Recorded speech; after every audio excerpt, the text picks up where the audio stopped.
Good morning, it's John Lucas. I was going to show you a technique that I use for probably most of the things that I turn, or many things that I turn. I use these little glue blocks that I've center drilled. I put them in the chuck and I center drill them so they're perfect. And I'll put an X on the piece that I want to mount to. Now the blocks that I use are made out of either pine or yellow poplar. I have good quality pine, I don't buy the cheap stuff.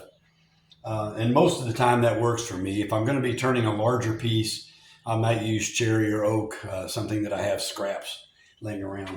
But what I do is I put that X on the center, and then I made a little tool for me to go in here. It's a little bit smaller than 3/8 of an inch. What I find is a lot of times it's a little bit hard to get the 3/8 inch drill through there. But what I'll do, if I can get the lid off this thing this morning, there we go, is I put a little ring of CA around there. And then I squirt this with accelerator, and I line this up with the center,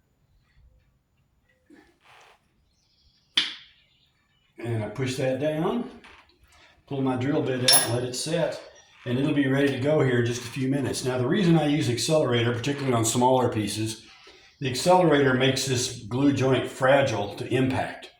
So I can take a chisel when I'm finished. I can put the flat side in there, I can hit it real hard with a mallet, and it's the impact that breaks it off. It'll break it off clean enough that I can reuse the block, and it doesn't damage my workpiece.